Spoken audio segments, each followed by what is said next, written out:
আসসালামু আলাইকুম, কামাল টিউটোরিয়ালের পক্ষ থেকে আপনাদের সবাইকে স্বাগতম। আপনাদের সাথে আছে আমি কামাল লিপু। তো আজকে টিউটোরিয়ালে আমি দেখাতে যাচ্ছি কিভাবে ড্রপ ডাউন লিস্টটা কাজ করে। তো আমরা দেখি ড্রপ ডাউন লিস্টের মাধ্যমে কিভাবে কাজ করা যায়। তো ড্রপ ডাউন লিস্টের মধ্যে যে কাজগুলো করতে হয়, ধরুন আপনার এখানে আমরা কোন একটা প্রতিষ্ঠানের একটা স্যালারি শিট দেওয়া আছে, সেখানে আপনার রেজিস্ট্রেশন লিখতে হবে। তো রেজিস্ট্রেশন লিখতে হলে আমাদের যেটা করতে আমরা ম্যানুয়ালে টাইপ করি। ধরে আমরা এখানে একটা রেজিস্ট্রেশন আমরা এসি লিখলাম, বা এখানে আমরা লিখলাম এএসএম লিখলাম, অথবা আমরা এখানে লিখলাম এম লিখলাম, বা এই ধরনের আপনার বিভিন্ন রেজিস্ট্রেশন থাকে। তো এটা আমাদের ম্যানুয়াল টাইপ করতে হয়। তো ম্যানুয়াল টাইপ করার সময় আমাদের কিন্তু ভুল হওয়ার সম্ভাবনা থাকে, ভুল হতেও পারে। তো যে জন্য আমাদের ভুল যদি না হয় বা এখানে বড় বড় ইনফরমেশন থাকতে পারে, সেটাকে আমরা কিভাবে ড্রপ ডাউনের মাধ্যমে করতে হবে সেটা দেখি। তো আমার দেখেন এখানে যদি আমার লিখতে চাই আমি এসই বা এসও, আমি দেখলাম এখান থেকে এসও লিখলাম, চলে আসলো এখানে ক্লিক করে আমরা এখানে দেখলাম এসএম হবে, আমরা এসএম দেখলাম, এখানে ধরে আমরা জাস্ট এখানে আরএসএম দেখলাম অথবা ম্যানেজার লিখলাম। এইভাবে কিন্তু আমার অটোমেটিক্যালি আমার সেট করা থাকবে, সেখান থেকে আমরা দিতে পারবো। তো এই কাজটি কীভাবে করা যায় সেটি আমি দেখাতে যাচ্ছি। তো কথা না বাড়িয়ে চলে যাচ্ছে আমার মূল টিউটোরিয়ালে। তো ড্রপ ডাউন লিস্ট তৈরি করতে হলে প্রথমে আমাদের ডাটা ট্যাবে যেতে হবে। আমাদের যে প্রথমে ট্যাব মেনু আছে, মেনু বার থেকে আমাদের ডেটা ট্যাবে যেতে হবে। এখান থেকে আমরা এই যে এখানে আছে drop down list data validation, এখান থেকে আমাকে আসতে হবে। তার আগে যেটি করতে হবে সেটি হলো আমাদের কোন এরিয়াতে ড্রপ ডাউন লিস্ট তৈরি করতে যাচ্ছি সেটা দেখতে হবে। তো এটার জন্য প্রথমে আমরা সিঙ্গেল সেল দেখি, একটি সেলে ড্রপ ডাউন লিস্ট কীভাবে তৈরি করে। তো আমি ধরি আমার যে প্রথম যে 1 নম্বর যে আছে, এখানে আমি ড্রপ ডাউন লিস্ট তৈরি করতে যাচ্ছি। তো এখানে আমি সিলেক্ট করলাম, সিলেক্ট করে এসে এখান থেকে আমি ডেটা ট্যাবে আসার পরে ডাটা ভ্যালিডেশনে আসলাম। আসার পরে এই ডায়ালগ বক্সটা আপনাদের আসবে। এই বক্সটা আসার পরে এখান থেকে দেন এনি ভ্যালু যে লেখাটি আছে, এই যে অ্যারো, এই অ্যারোতে ক্লিক করতে হবে। ক্লিক করে এখানে লিস্ট, এই লিস্টে আমরা ক্লিক করবো। একবার ক্লিক করার পরে এই অপশনটি আসবে। এখান থেকে আপনি দুইভাবে করতে পারেন। এখানে ক্লিক করে আমার যে ডাটাগুলো আছে, এখানে আগে আমি লিখে রেখেছিলাম, এইগুলো আমি ড্রপ ডাউনে শো করব। তো সেগুলোকে আমি এখান থেকে সিলেক্ট করে দিলাম, দিয়ে আমি ওকে প্রেস করব। ওকে সঙ্গে সঙ্গে দেখেন এখানে হয়ে গেছে, এই যে আমার এখানে ড্রপ ডাউন চলে আসছে। এটা হলো সিঙ্গেল সেল দেখলাম। এখন আমি সবগুলো সেলের মধ্যে করতে যাচ্ছি, অর্থাৎ আমার এখান থেকে এই যে 13 নম্বর পর্যন্ত সবগুলো আছে এর মধ্যে করতে যাচ্ছি। এটি কীভাবে করবো? তো একই কাজ সেমভাবে করতে হবে, শুধু পার্থক্য হলো আমার এখানে সিলেক্ট করে নিতে হবে।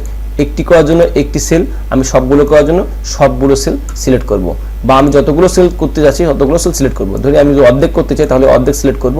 তো এখন যদি আমরা পুরোটাই করতে যাচ্ছি তাহলে আমরা এই পুরোটাকে আমরা সিলেক্ট করলাম। সিলেক্ট করে এখান থেকে আবার আসলাম ডাটা ট্যাব থেকে আমার ডাটা ভ্যালিডেশন, এখান থেকে অলরেডি আসছে, যার কারণে আমরা নিতে আসছেন। আমি ক্লিয়ার দিই, প্রথমে ক্লিয়ার দিলাম। আচ্ছা, এখন আমরা নতুন করে আসি। এখান থেকে আমরা পুরোটাকে সিলেক্ট করলাম, সিলেক্ট করে ডাটা ট্যাবে আসলাম, ডাটা ভ্যালিডেশনে ক্লিক করলাম। ক্লিক করার পরে এখান থেকে আমাকে আসতে হবে এনি ভ্যালু, এখানে ক্লিক করলাম। ক্লিক করার পরে আমরা আসলাম হলো লিস্ট, তাই না? লিস্টে ক্লিক করলাম। লিস্টে ক্লিক করে আবার এখানে সোর্স, এখানে ক্লিক করব। ক্লিক করে আমরা যে ভ্যালুগুলো আমরা ড্রপ ডাউনে শো করাতে যাচ্ছি সেটিকে সিলেক্ট করে দেবো। এখান থেকে সিলেক্ট করে ওকে প্রেস করবো, ওকে ক্লিক করব।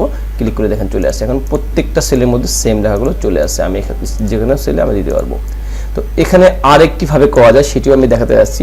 আরেকটিভাবে কীভাবে করে, ধরি আমার এই যে অপশনগুলো ছিল, এই অপশনগুলো আমরা আবার ডাটা ভ্যালিডেশন আসি।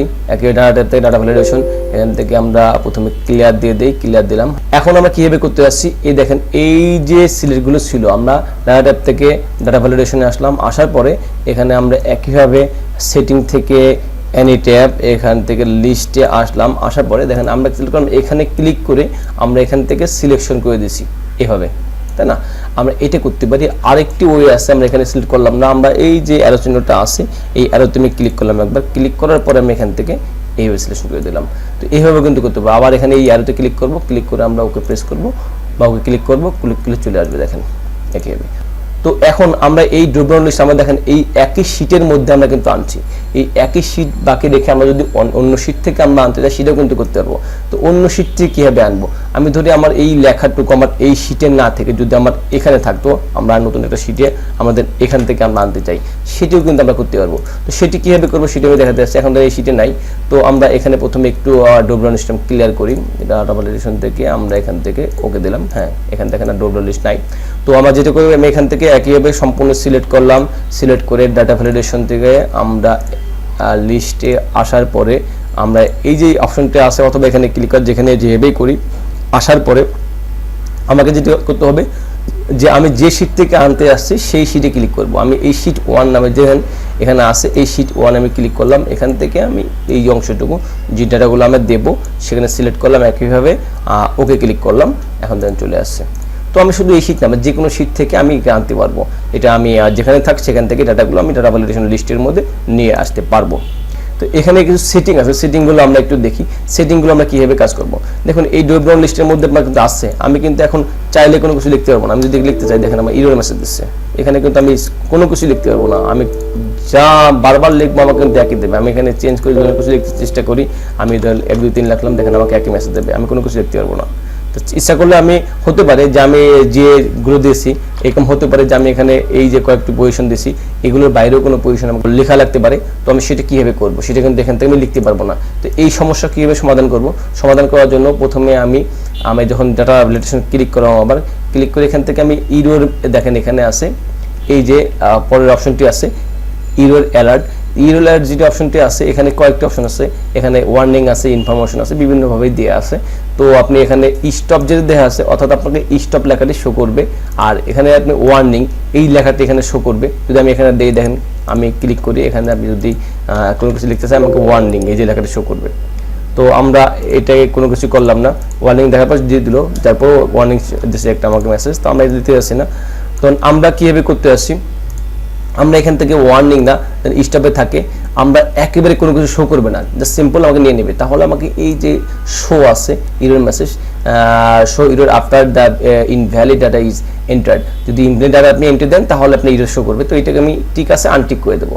তো আনটিক করে আমি ওকে ক্লিক করলাম। এখন দেখেন আমি যাই লিখি এখানে আমি কোনো ইরর দেবে না আমাকে, আমরা ABC যাই লিখি এখানে কোনো ইরর আমাকে শো করবে না। তো এটি একটা অপশন। আরেকটি অপশন আছে যেখানে আপনি আপনার ইচ্ছা মতো, আমি আবার অপশনে আসি, ডাটা থেকে ডাটা ভ্যালিডেশন, এই অপশনে আমি আসলাম। এখানে আপনি চাচ্ছেন কোনো একটি মেসেজ শো করতে, অর্থাৎ আপনার যে এই যে অপশনগুলো আছে, ঠিক আছে, অপশনগুলো আছে যদি আপনি ইরর দেয়, অর্থাৎ আপনি এখানে দিলাম শো দিলাম এখানে ইরর মেসেজ, আপনি ইনফরমেশন দেবেন, কি ইনফরমেশন দেবেন আপনি এখান থেকে যদি কোনো ভুল দেখায় তাহলে আপনি এখানে কিছু একটা দেবেন। আপনি ধরলাম এখানে ইরর দেবে, লেখাবে ইরর দেখাবে, ইরর দেখাবে, এইভাবে আপনাকে ইরর লেখা শো করবে, অথবা আপনি যা লিখতে চান সেই লেখাটা এখানে দেখাবে, সেটি কীভাবে করবেন। তো এইটা লেখলাম আমি ইনফরমেশনে এসে, আমরা এইভাবে আসার পরে স্টপ না আমরা ইনফরমেশনে আসবো, ইনফরমেশন এসে ইররে ক্লিক করলাম, কিছু একটা লেখলাম ইনফরমেশনের মধ্যে, তারপরে আমরা এখানে ওকে ক্লিক করব। এখন দেখুন আমরা যদি কোনো কিছু লিখতে চাই তাহলে আমাকে এন্টার দেই, আপনাকে ইরর লেখাটা আসতেছে না, আপনি এখানে যা লিখেছিলেন সেটি আসছে। বা আমরা ইরর লেখা লিখলে আপনারা তো বুঝতে না পারেন, আমি আর একটু অন্য কিছু লেখা লিখে দিই।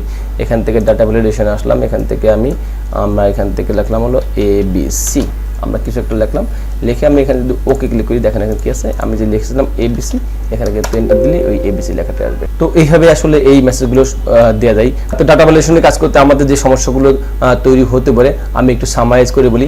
ডাটা ভ্যালিডেশন আমরা প্রথমে সিঙ্গেল সেল আমরা শিখলাম, সিঙ্গেল সেল আমরা কীভাবে কাজ করবো, জাস্ট আমরা সিঙ্গেল সেল সিলেক্ট করবো, সিলেক্ট করে আমরা সেখান থেকে ডাটা ভ্যালিডেশনে আমরা এখান থেকে কাজটা করে দেবো, তাহলে আমার হবে।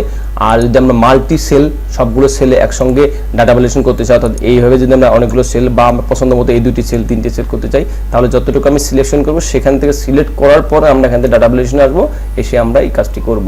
তো এইভাবে ডাটা ভ্যালিডেশন করতে পারে।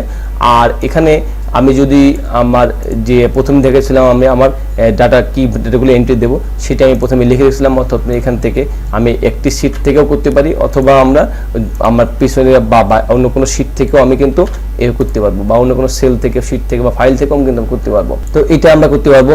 আরেকটি বিষয় যেটি হলো আমাদের এখানে কিছু মেসেজ, অর্থাৎ কোনো কিছু আমরা লিখতে চাইলে এখানে লিখতে পারি না, আমরা সেটা কীভাবে করবো, সেই ইরর মেসেজ তুলে দিলে এখান থেকে আমরা যদি ইরর মেসেজটা তুলে দিই, এখান থেকে যে ইনপুট ইরর মেসেজ বা এখানে তুলে দিই, তাহলে এখানে ইরর মেসেজগুলো শো করবে না, আর যদি দেই তাহলে শো করবে, অথবা আমরা কোনো ইনফরমেশন দিতে চাইলে সেখান থেকে দিতে পারবো। আর এখানে কয়েকটি অপশন আছে, ইনপুট ইরর স্টপ আছে, ওয়ার্নিং আছে, ইনফরমেশন আছে। যদি কোনো ইনফরমেশন আমি দিতে চাই, যে আমি এন্টার দিলে কোনো ইরর শো করবে, ইররের সঙ্গে কিছু ইনফরমেশন শো করবে, সেখানে ইনফরমেশন লিখে আপনার পছন্দ মতো ইনফরমেশন কী শো করতে যাচ্ছেন সেটি এখানে লিখে দেবেন, তাহলে আপনার পছন্দের মতো ইনফরমেশন সেখানে শো করবে। তো এটি ছিল ডাটা ভ্যালিডেশনের কাজ। এছাড়াও যদি ডাটা ভ্যালিডেশনের কাজ করতে কোনো অসুবিধা হয়ে থাকে আমার ভিডিওর কমেন্টস বক্সে অবশ্যই আপনারা জানাবেন।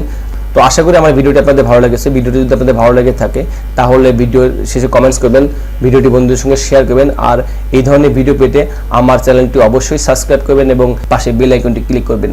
ধন্যবাদ, আল্লাহ হাফেজ, আসসালামু আলাইকুম।